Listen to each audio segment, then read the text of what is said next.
Sudah rekam belum ya? Sudah. Oke. Selamat pagi. Assalamualaikum warahmatullahi wabarakatuh. Nah, kita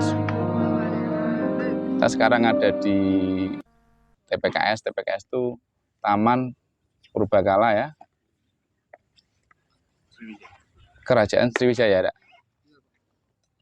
Nah, kita di tengah-tengah Pulau Cempaka namanya. Jadi ini ditemukan ketika kerjasama peneliti-peneliti Perancis dengan arkeologi nasional itu tahun 80-an sebenarnya. Dan itu sebenarnya bantuan juga dari ahli geografi gitu.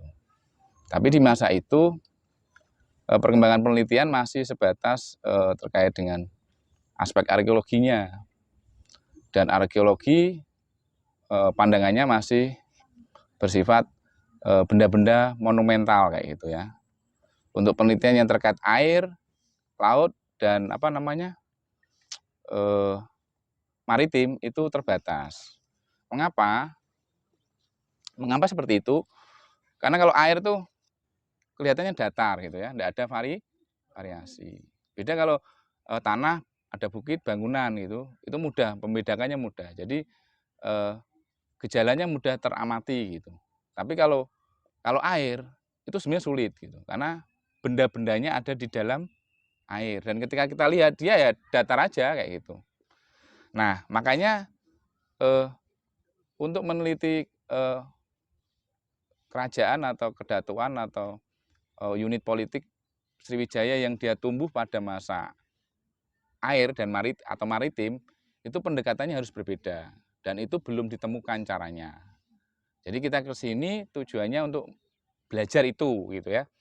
Ini kan tadi kan belum membaca ya, belum membaca yang penjelasan. Nanti setelah selesai penjelasan baru nanti ini membaca sambil mencari informasi, tanya-tanya sama bapak-bapak yang sedang bersih-bersih enggak apa-apa. Kayaknya ini Pak siapa lupa. Itu banyak juga dia sejak awal sudah tahu sebelum ini dibangun sampai ini dibangun apa yang ditemukan di sini beliau banyak informasi. Nanti bisa ditanya-tanya. Saya lupa namanya Pak. Nah, saya kembali ke kaitannya dengan melihat sebuah situs bersejarah dari sudut pandang air gitu. Selama ini karena kita tinggal di darat, kita melihat air itu sebagai objek gitu ya. Itu ketika kita meneliti sejarah atau meneliti geografi akan menyebabkan pandangan yang anakronik. Anakronik itu tidak sesuai dengan situasi saat itu yang sedang amati gitu. Jadi banyak gini, kita bayangkan kalau kita di zaman dulu yang tidak ada transportasi darat. Belum ada kuda, belum ada mobil, belum ada motor. Jadi air itu adalah penghubung. Cuman persoalannya ketika air itu sebagai penghubung, ketika dia hanya mengandalkan bentukan dari alam, itu tidak efektif dan tidak efisien. Maksudnya itu harus muter ya, kalau yang dari Komering mau ke Palembang, dari Ulu Musi mau ke Palembang, dari Lahat mau ke Palembang ya, dari Lematang mau ke Palembang, itu harus mengikuti itu. Tapi kalau dari Komering mau ke Lematang itu kan harus muter dulu. Dan itu terlalu jauh. Makanya kemudian untuk mengefisienkan jarak itu, orang-orang di zaman dulu membuat kanal.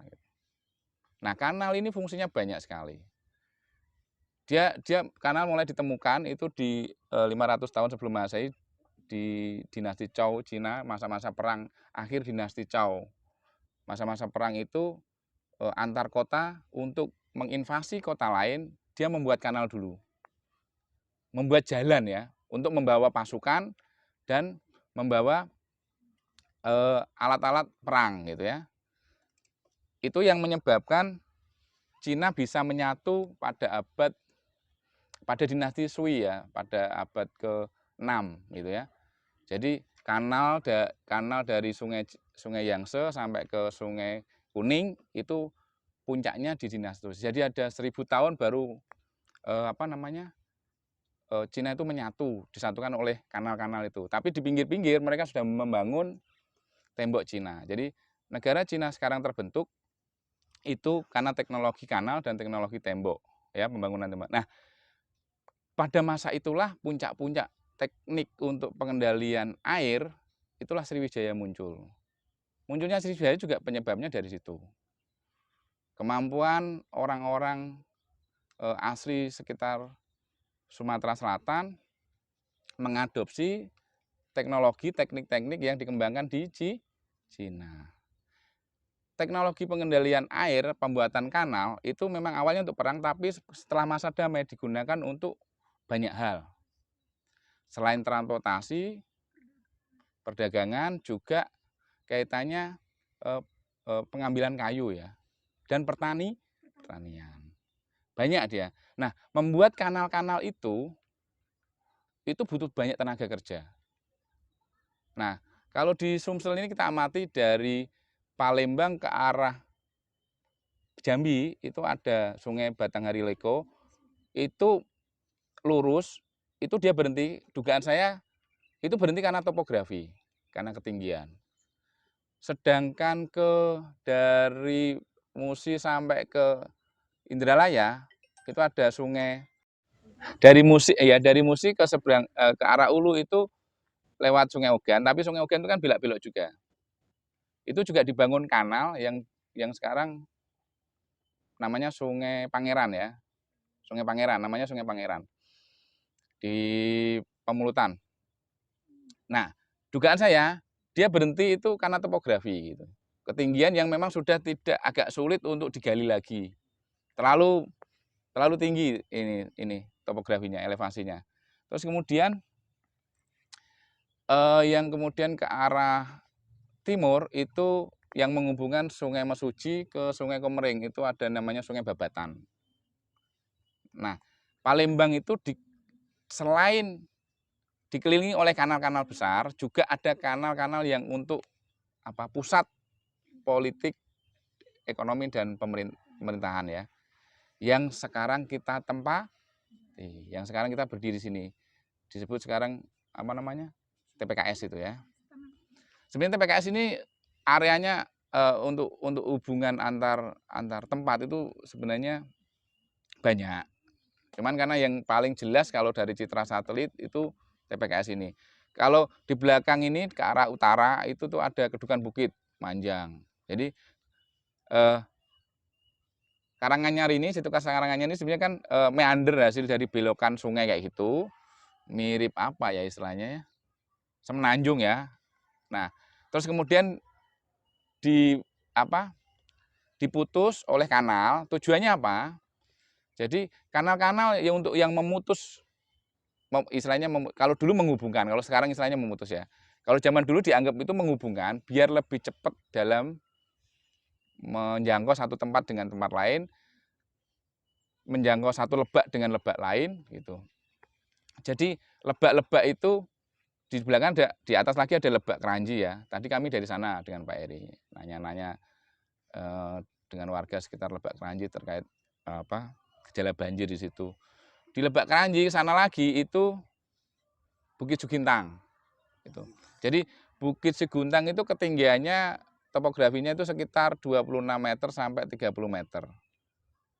Nah, sampai ke bawah sini, ke Musi ini, ujungnya ini ada kanal-kanal ini, ada Pulau Cempaka, di situ ada pulau, kalau tidak salah namanya penduduknya nyebutnya Pulau Durian ya, apa di situ ada. Itu sebenarnya teknologi jauh sebelum Angkor ya. Angkor itu juga sama, mirip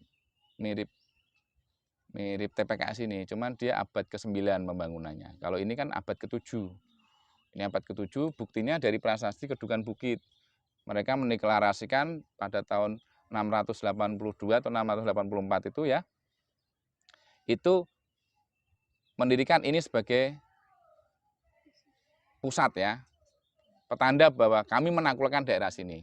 Dan kemudian 2 tahun berikutnya mereka membuat taman perkebunan, juga ada prasastinya Talang Towo itu. Kalau dari sini ke arah Sungai Lambidaro, nah sekarang itu jadi Jalan Soekarno-Hatta. Itu Sungai Lambidaro ke Asrana, nah itu kebun sebenarnya talang yang diciptakan pada masa Sriwijaya. Jadi di sini ada banyak tanaman sebenarnya yang sisa-sisa dari teknologi mereka gitu. Jadi sekali lagi kanal itu untuk transportasi sekaligus untuk menaklukkan apa ya, wilayah ekologi atau lingkungan yang dia terlalu apa ya, sulit ditempati ya. Ketika dibuat kanal, sampingnya mengering ya, tanah-tanah sampingnya itu mengering. Ketika mengering bisa digunakan untuk bercocok tanam, untuk menanam buah, menanam sagu, menanam masyarakat Sriwijaya di zaman dulu sagu di sini masih ada sagu di Lebak Keranji itu. Sisanya ada. Kalau nanti yang naik motor bisa ke sana nanti ya. Kalau yang naik mobil mending enggak usah, enggak apa-apa. Itu tambahan aja. Deket sih dari sini. Itu. Nah, selain untuk tanaman di sini ada buktinya yang tanaman lama kata Bapak yang nyapu itu ini apa? Yang lama itu ada rambutan sama ini ya, nangka ya. Nangka. Memang Asia Tenggara itu terkenal dengan kemampuan orang-orang untuk memilih tanaman-tanaman yang bisa dikonsumsi, salah satunya buah. Dan kemampuan itu juga dikuasai oleh orang-orang Jepang dan orang Korea gitu ya. Jadi kemampuan ada dua teknologi yang diadopsi oleh orang masyarakat Sumsel asli, masyarakat Palembang asli yang dari Cina itu dulu kemampuan memilih tanaman, kedua kemampuan membuat kanal. Itu yang jarang ditulis oleh ahli sejarah. Ahli sejarah selama ini hanya berfokus pada datangnya agama Buddha. Ya kan? Sriwijaya atau Palembang ini sebagai pusat pembaruan karena di sekitar wilayah Asia Tenggara saat itu masih posisinya banyakkan memeluk agama Hindu. Dan India memang sedang apa ya, tumbuh agama Buddha. Nah, hubungan Cina dengan India ketika teknologi Cina berkembang, mereka membutuhkan makna gitu ya. Pencarian bahwa oh, hidup ini ada tujuan gitu ya. Mereka kemudian belajar agama-agama itu ke wilayah barat, yaitu wilayah India. Karena melewati daratan ke India itu begitu sulit, karena harus menerjang Gunung Himalaya, mereka memilih muter sebagian itu. Akhirnya ketemulah kemudian permukiman-permukiman yang ada di Palembang. Jadi Palembang ini tempat transit ketika orang mau belajar agama ke India, orang-orang Cina. Dan ini diceritakan bahwa mereka belajar di Bukit Seguntang, belajar di Taman Kerajaan Sriwijaya. Itu kurang lebih perkiraannya ada di sekitar sini gitu. Nah, itu konteks globalnya ya.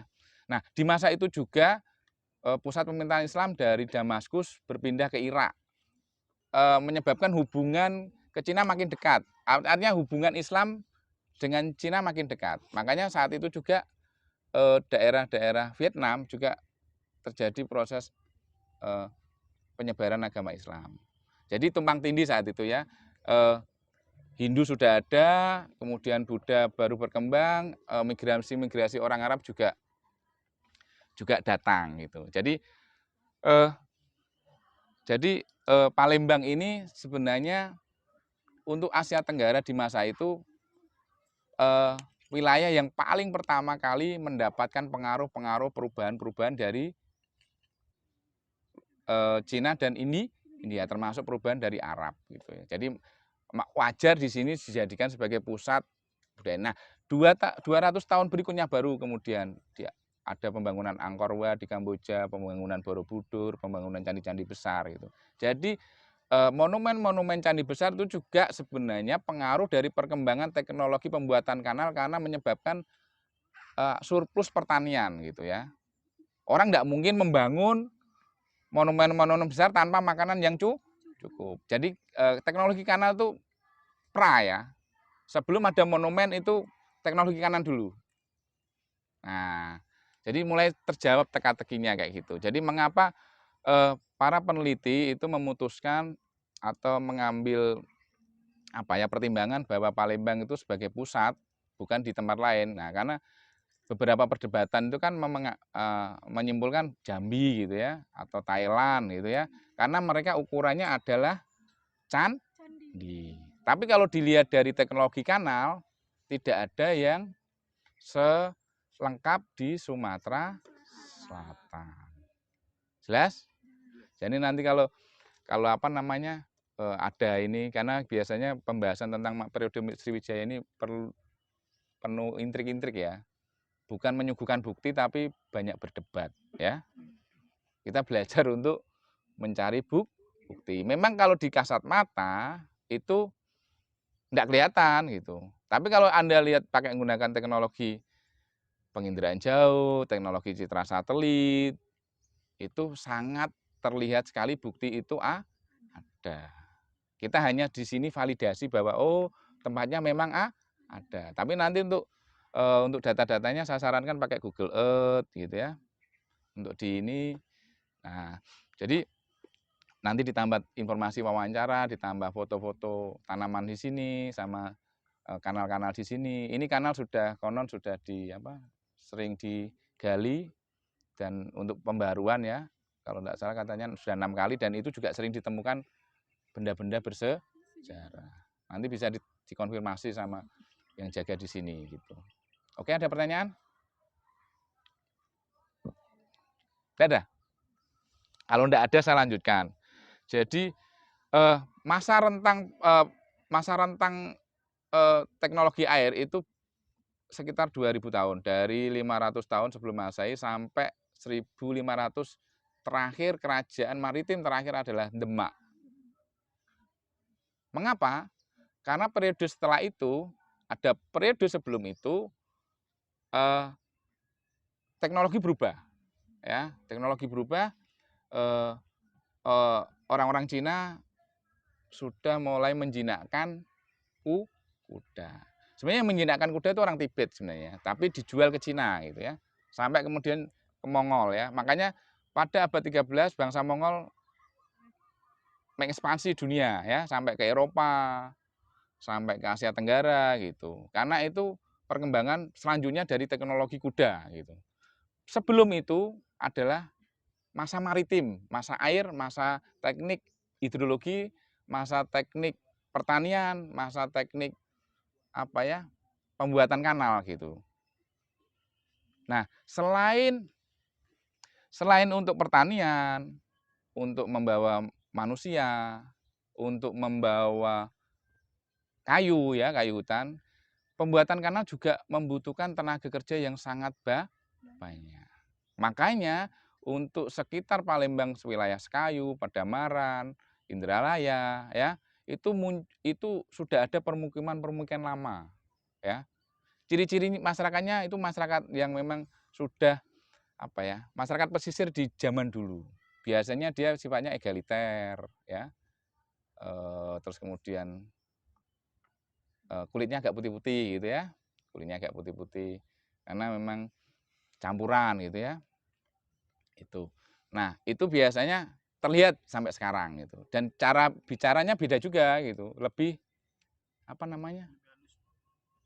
lebih berani sebenarnya. Lebih berani dia.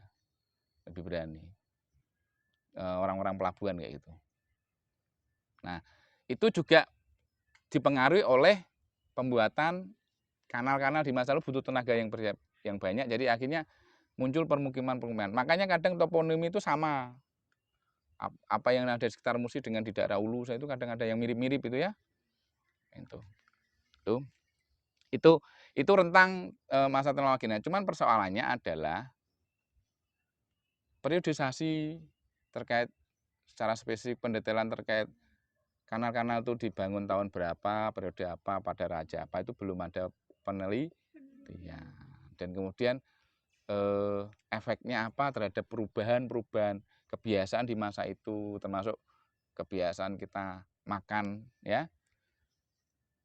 Tadi di Lebak Keranji itu dijadikan budidaya ikan patin ya, ikan patin.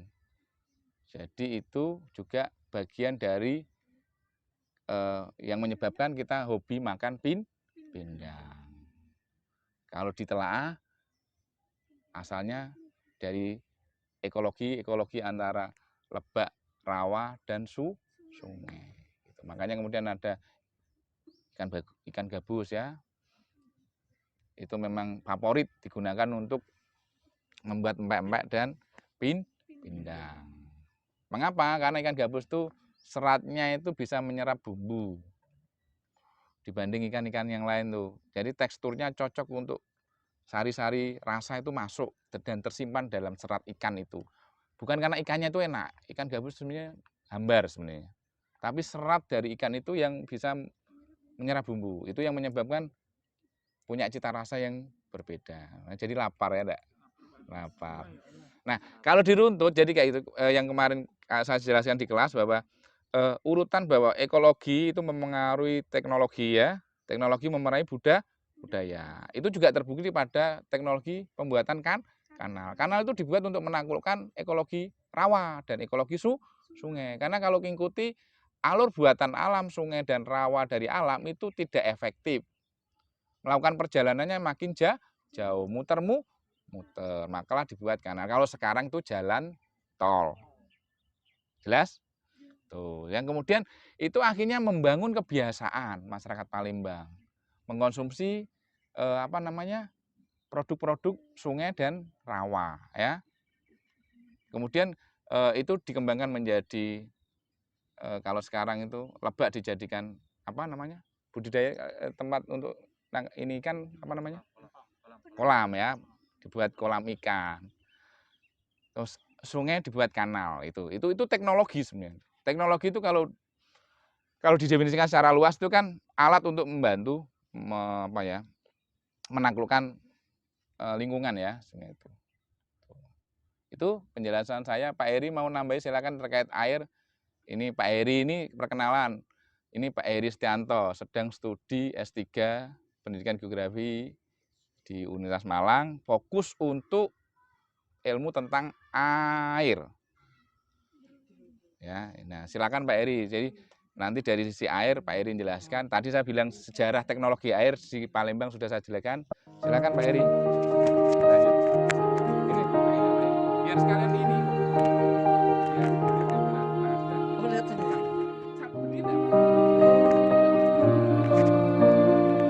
Di sini bisa berarti ya.